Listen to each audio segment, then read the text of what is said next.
بسم اللہ الرحمن الرحیم۔ پھر اگلا اعتراض جنت اور جہنم کے فی الوقت موجود ہونے اور پیدا شدہ ہونے پر معتزلہ نے جو اگلا اعتراض کیا وہ انہوں نے ثمار جنت کے پھلوں کو لے کر کیا۔ انہوں نے کہا کہ اگر جنت اور جہنم، جنت کو لے لیں ابھی کیونکہ دونوں کی بات ایک ہی ہو رہی ہے، اگر جنت ابھی موجود ہے تو پھر جنت کے پھلوں کا ہلاک ہونا جائز نہیں ہے، وہ ان کے جنت کے پھلوں کا دوام ضروری ہے، کیونکہ ابھی موجود ہو اور جب فائدہ اٹھانے کا وقت آئے، استعمال کا وقت آئے، جب وہ اگر ہلاک ہو جائے تو ابھی ہونے کا کیا فائدہ۔ تو کہتے ہیں کہ جنت، اور وہ کہتے ہیں کہ یہ بات قرآن سے ثابت ہے، اللہ تبارک و تعالیٰ کے فرمان سے ثابت ہے، اکلھا دائم و ظلھا، تو اکلھا دائم کہ اس کے پھل یہ ہمیشہ رہیں گے، دائم رہیں گے۔ تو کہتے ہیں اس کا مطلب یہ ہوا کہ جنت کے جو پھل ہیں، ثمار جنت جو ہے وہ جنت کے ابھی موجود ہونے کے لیے ثمار جنت کا دوام بھی ضروری ہے۔ یہ بات ہو گئی، یعنی جنت کے ابھی موجود ہونے کے لیے اور پیدا شدہ ہونے کے لیے ثمار جنت کا دوام لازم ہوا۔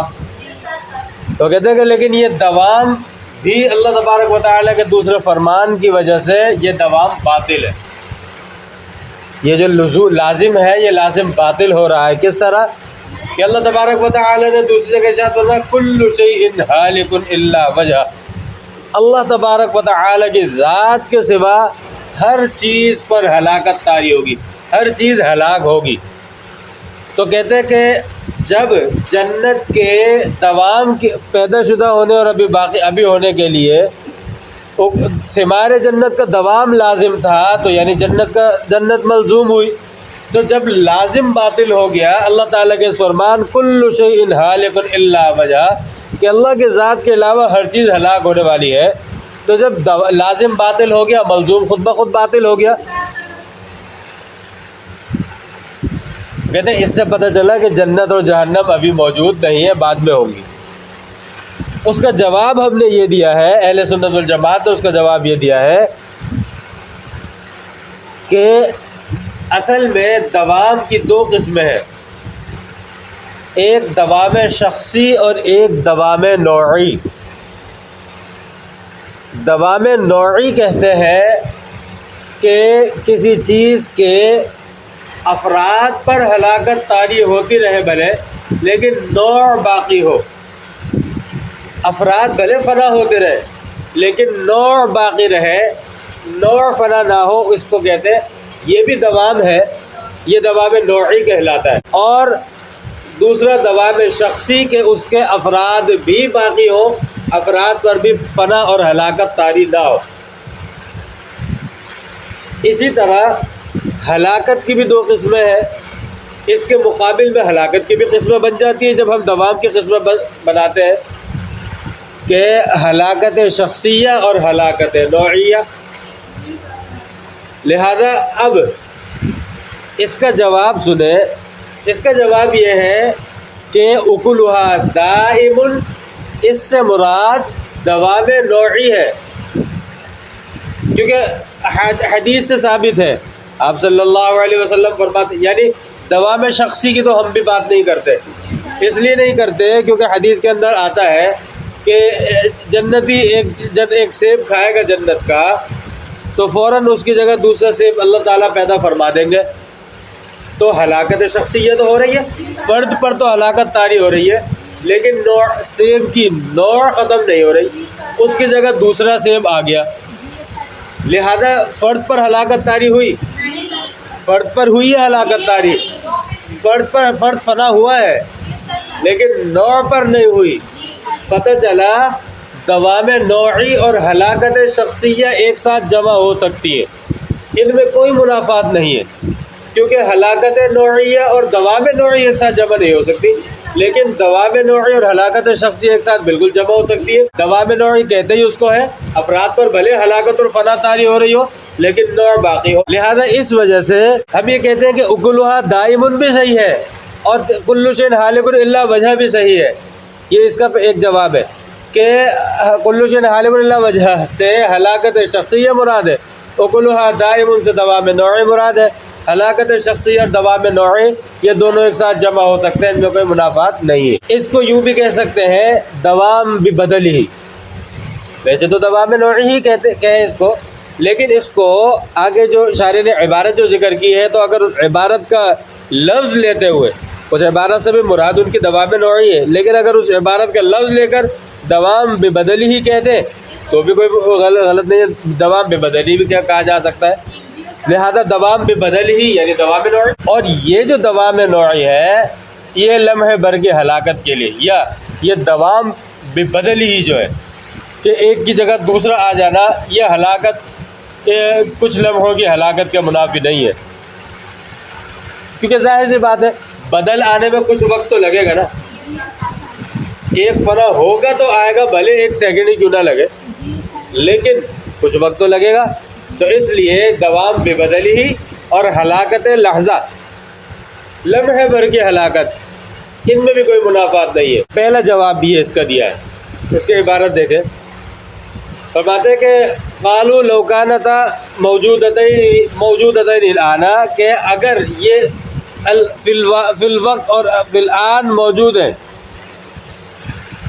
تو لما جازا اکل الجنتی، تو جنت کے پھلوں کا، ثمار جنت کا ہلاک ہونا جائز نہیں ہے۔ کیوں؟ لقولی تعالی اکلھا دائم، کہ اللہ تبارک و تعالیٰ کا فرمان بھی اس بات کو بیان کرتا ہے کہ اکلھا دائم، کہ جنت کے پھل ہمیشہ ہے۔ لیکن اللازم باطل، کہتے ہیں لیکن یہ جو لازم ہے نا جنت کے موجود ہونے کے لیے، ثمار جنت کا دوام، یہ لازم باطل ہے۔ اللہ تعالیٰ کے دوسرے فرمان لقولی تعالیٰ کل شیء ہالک الا وجہ، کہ اللہ تبارک و تعالیٰ کی ذات کے علاوہ ہر چیز پر ہلاکت طاری ہوگی۔ فَكَذَا الْمَلْزُومُ، جب لازم باطل ہو گیا تو ملزوم خود بخود باطل ہو گیا۔ قلنا، شارح اس کا جواب دیتے ہیں، لا خفاء فی انہ لا یمکن دوام اکل الجنت بعینہ، فرماتے ہیں کہ یہ بات پوشیدہ نہیں ہے کہ یہاں ثمار جنت کے دوام سے دوام بعینہ، دوام شخصی مراد نہیں ہے۔ کیا فرماتے ہیں؟ وَإِنَّمَا الْمُرَادُ بِالدَّوَامِ أَنَّهُ إِذَا فَنَا مِنْهُ شَيْءٌ جِیءَ بِبَدَلِهِ، کہ جب مراد دوام سے یہ ہے کہ جب ان میں سے کوئی چیز کسی چیز پر فنا طاری ہو تو جِیءَ بِبَدَلِهِ، تو اس کا بدل لایا جاتا ہے، اس کا بدل آ جاتا ہے۔ وَهَذَا لَا يُنَافِي الْهَلَاكَ لَحْظَةً، اور یہ لمحے بھر کے لیے ہلاکت کے منافی نہیں ہے۔ یہ تو ہو گیا اس کا پہلا جواب۔ دوسرا جواب یہ دیتے ہیں شارح، فرماتے ہیں کہ ہلاکت کے لیے فنا ہونا مستلزم نہیں ہے، بلکہ ہلاکت کے لیے اتنی بات بھی کافی ہے کہ وہ قابل انتفاع نہ رہے، قابل انتفاع نہ رہے، اس پر ہلاکت کا لفظ کہا جا سکتا ہے۔ ہلاکت کے لیے فنا ہونا مستلزم نہیں ہے، یہ دوسرا جواب ہے۔ پہلا اور دوسرا جواب علی سبیل التردید ہے۔ یہ تو ہلاکت کے لیے فنا ہونا مستلزم، یعنی ہلاکت کے لیے یہ ضروری نہیں ہے کہ اس چیز کا وجود ہی ختم ہو جائے، بلکہ وہ قابل انتفاع نہ رہے، یہ بھی ہلاکت کے لیے کافی ہے۔ اور ایسا ہوگا کہ ثمار جنت کچھ وقت کے لیے قابل انتفاع نہیں رہیں گے۔ جب قابل انتفاع نہیں رہیں گے تو دوام بھی باقی رہا، کیونکہ دوام کے منافی جو ہے ہلاکت نہیں فنا ہے، اور ہلاکت بھی طاری ہو گئی۔ دونوں آیتیں، دونوں فرمان بالکل درست ہیں اور بیٹھ رہے اس کے اوپر۔ اس کی میں آپ کو ایک آسان سی مثال دیتا ہوں سمجھنے کے لیے کہ ہلاکت کے لیے فنا لازم نہیں ہے۔ اینڈرائڈ موبائل کسی کا خراب ہو جاتا ہے اور وہ دکھانے کے لیے جاتے ہیں تو دکاندار کہتا ہے، سافٹ ویئر انجینئر جو ہوتا ہے وہ کہتا ہے کہ یہ ڈیڈ ہو گیا، یعنی ڈیڈ ہو گیا کا مطلب کہ یہ اب صحیح نہیں ہو سکتا، اب یہ ڈیڈ ہو گیا، مگر وہ تو ہاتھ میں موجود ہے، اس کا وجود تو ختم نہیں ہوا، پھر بھی وہ اس کو بول رہا ہے یہ ڈیڈ ہو گیا، یعنی ہلاک ہو گیا۔ ڈیڈ مطلب ہلاک ہو گیا۔ اب یہ جو ڈیڈ ہوا ہے مطلب یہ ڈیڈ کیوں ہوا ہے؟ قابل انتفاع نہیں رہا، اس لیے وہ اس کو ڈیڈ کہہ رہا ہے، اگرچہ وہ ہاتھ میں موجود ہے۔ اس کا وجود ختم ہونا ڈیڈ ہونے کے لیے ضروری نہیں ہے، بس اس کے ڈیڈ ہونے کے لیے، ہلاک ہونے کے لیے ناقابل انتفاع ہونا ضروری ہے۔ آگے مثال سمجھ میں، بس اسی طرح ہلاکت کے لیے فنا ہونا لازم نہیں۔ فرماتے علی ان الہلاک لا یستلزم الفنا۔ اب فرماتے دوسرا جواب یہ ہے کہ ہلاکت کے لیے فنا ہونا لازم نہیں ہے، بل یکفی الخروج عن الانتفاع بھی، بلکہ اس کے لیے انتفاع سے نکل جانا کافی ہے، یعنی ناقابل انتفاع ہونا بس یہی کافی ہے۔ یہ دونوں جواب تھے علی سبیل التردید۔ تیسرا جواب ہے علی سبیل التسلیم، کہ مان لیا کہ ہلاکت کے لیے فنا لازم ہے، تو تیسرا جواب دیتے ہیں کہ چلو یہ مان لیتے ہیں کہ ہلاکت کے لیے فنا لازم ہے، تو اب اس کا مطلب یہ ہو سکتا ہے کل شیء ہالک الا وجہہ کا۔ کل شیء سے مراد کل ممکن ہے، اور الا وجہ سے مراد کل واجب الوجود، یعنی کل شیء سے مراد کل ممکن الوجود، الا وجہ سے مراد ایک ہی ہے، کلو تو کہنا ہی نہیں چاہیے، مراد ذات واجب الوجود ہے۔ مطلب کہ کل شیء ہالک الا وجہ جو فرمایا، اس کا مطلب اللہ تبارک و تعالی کی ذات واجب الوجود ہے، اللہ تبارک و تعالی کی ذات کا ہر وقت ہونا، وجود، یہ واجب ہے۔ تو فرماتے ہیں اور اس اللہ تبارک و تعالیٰ کے علاوہ جتنی چیزیں ہیں مخلوق ساری ممکن الوجود ہے، کیونکہ ان کی ابتدا بھی ہے اور ان کی انتہا بھی ہے، یہ محتاج بھی ہے، حادث بھی ہے۔ تو فرماتے ہیں واجب الوجود ذات کے مقابلے میں ممکن الوجود نہ ہونے کے برابر ہے، اس وجہ سے کل شیء ہالک الا وجہ فرمایا۔ واجب الوجود ذات کے مقابلے میں ممکن الوجود نہ ہونے کے برابر ہے، کل عدم ہے۔ تو جب کل عدم نہیں ہے لیکن کل عدم ہے، تو اس وجہ سے اس کو فرمایا کل شیء ہالک الا وجہ، اللہ تعالیٰ کی، اللہ تبارک و تعالیٰ کی ذات واجب الوجود، وجود واجبی کے مقابلے میں ہر چیز گویا کہ ہلاک کے درجے میں۔ یہاں حقیقت میں ہلاک مراد نہیں ہے، جیسے مثال کے طور پر حکومتیں کسی تنظیم پر پابندی لگاتی ہیں، سمجھانے کے لیے مثال دیتا ہوں، وہ تنظیم ہوتی ہے، کام بھی کر رہی ہوتی ہے، صرف پابندی لگائی ہوتی ہے، اس کے ساتھ اس کے لیے، اس کی وجہ سے اس کے ساتھ لفظ کل عدم استعمال ہوتا ہے۔ اب وہ کل عدم کا لفظ استعمال ہوتا ہے، کل عدم کیوں ہوتی ہے؟ حکومت کی طاقت کے مقابلے میں وہ کل عدم، تو اس وجہ سے ہلاکت کے لیے یہاں پر جو فرمایا، اس کا مطلب بھی یہ ہے کہ واجب الوجود ذات کے مقابلے میں ہر ممکن الوجود گویا کہ ہلاک، چاہے وہ موجود ہو لیکن وہ ہلاک ہے۔ یا مراد یہ ہے، آپ کی بات مان لی کہ چلو ہلاکت کے لیے فنا مستلزم ہے، تو اس صورت میں پھر اس کا مطلب یہ ہے کہ ہر ممکن ولو سلم، اگر یہ تسلیم کر لیا کہ ہلاکت کے لیے فنا مستلزم ہے، تو فیجوز ان یکون المراد، تو پھر اس صورت میں اس کے مراد یہ اللہ تعالیٰ کے اس قول کل شیء ہالک الا وجہ کی، کہ کل ممکن، ہر ممکن الوجود، فہو ہالک فی حد ذاتہ، ہر ممکن الوجود اپنی ذات کی حد تک ہلاک ہے، بمعنی ان الوجود الامکانیہ بالنظر الى الوجود الواجبی، بالنظر الى الوجود الواجبی بمنزلۃ العدم، اس اعتبار سے کہ وجود، ہر وجود امکانی وجود واجبی کی طرف نظر کرتے ہوئے عدم کے درجے میں ہے، یعنی کل عدم ہے، کل عدم ہے، اس لیے اس کو ہلاک سے تعبیر فرمایا۔ لہذا یہ جو جواب ہے، پھر اس کا کوئی رد اور توڑ معتزلہ کے پاس نہیں ہے۔ آگے فرماتے ہیں باقیتان لا تفنیان ولا یفنا اہلہما، جنت اور جہنم پیدا شدہ ہے، ثابت کر دیا، اب موجود ہے، ثابت کر دیا، آئندہ بھی ہلاک نہیں ہوں گی، موجود رہیں گی، جنت اور جہنم بھی، اہل جنت اہل جہنم بھی۔ اب اس کو ثابت کر رہے ہیں، کیونکہ ایک فرقہ بدعتی فرقے کا اس پر بھی اعتراض ہے، جہمیہ کا، وہ کہتے ہیں کہ ایک نہ ایک دن جنت جہنم اور اہل جہنم سب ہلاک و ختم. تو اس لیے ماتن نے ان کو ثابت کرنے میں ضروری سمجھا. ای دائمتانی باقیتانی ای دائمتانی یعنی ہمیشہ رہیں گی. لا یطرأ علیہما عدم مستمر، فرمایا کہ ان پر عدم مستمر طاری نہیں ہوگا. مستمرن کی قید اس لیے لگا دی، خالی عدم کی اگر بات کرتے تو وہ اعتراض کرتے کہ کل شیء ہالک الا وجہہ لے کر اعتراض کرتے تھے وہ. اس لیے شاعر نے پہلے ہی عدم کے ساتھ مستمرن کی قید لگا دی. دلیل کیا ہے کہ ان پر ہلاکت طاری نہیں ہوگی؟ دلیل قرآن کریم میں جگہ جگہ لقولی تعالی فی حق الفریقین، اہل جنت اہل جہنم دونوں کے بارے میں اللہ تبارک تعالیٰ کا فرمان خالدین فیہا ابدا.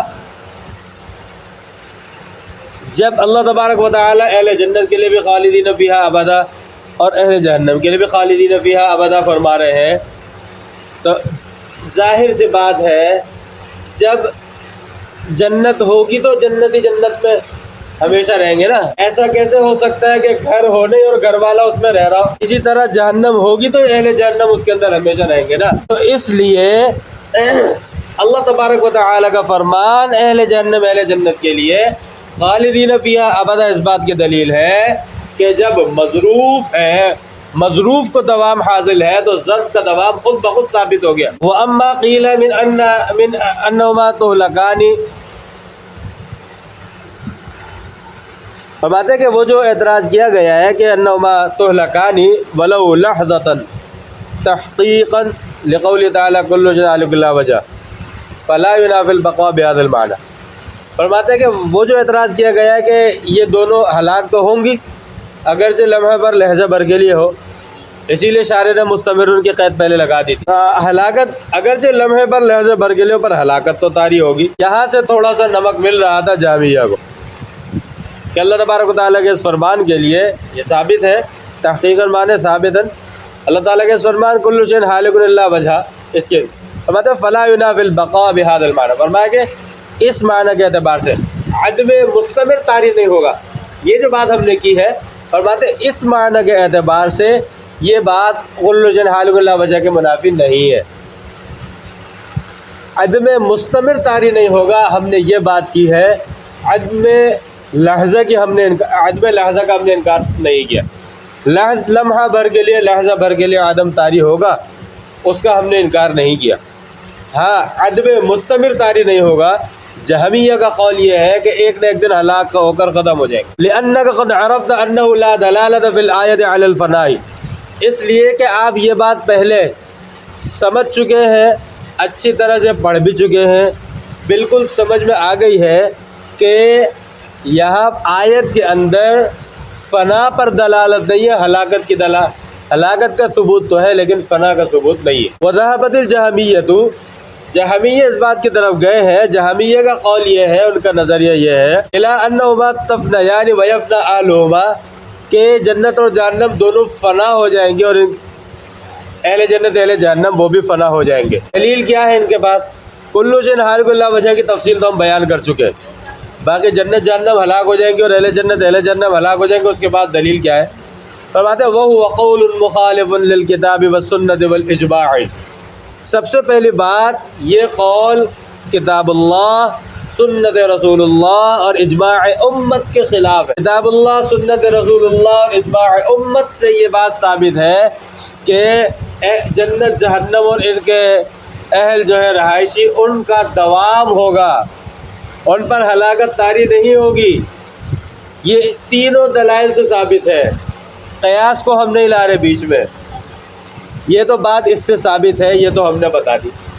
ایک دلیل پیش کر دی، اس لفظ کی بہت ساری دلیلیں قرآن میں موجود. باقی مد مقابل مد مخالف کے پاس کیا دلیل ہے؟ وَلَيْسَ عَلَيْهِ شُبْهَةً فَضْلًا عَنْ حُجَّةٍ. فرماتے جہمیہ کے پاس اپنی بات کی اپنے عقیدے کی تائید میں پیش کرنے کے لیے دلیل تو بڑی دور کی بات ہے، شبہ بھی نہیں ہے. ایک انسان کہتا ہے کہ جیسے کہتا ہے نا کہ مجھے شبہ ہے اس بات کا، اور یہ کہتا ہے مجھے یقین ہے اس بات کا. یقین دلیل ہوتی ہے، شبہ دلیل نہیں ہوتا. فرماتے ہیں کہ جہمیہ کے پاس اپنے عقیدے کی اپنے بات کی تائید میں پیش کرنے کے لیے دلیل تو بڑی دور کی بات ہے، شبہ بھی نہیں ہے کہ کوئی شبہ ہی پیش کر دے، شبہ بھی پیش کرنے کے شبہ بھی نہیں ہے ان کے پاس. دلیل ان کا کام کہاں سے ہے؟ یہ تو بڑوں کا کام ہے. وآخر دعوانا الحمدللہ رب العالمین.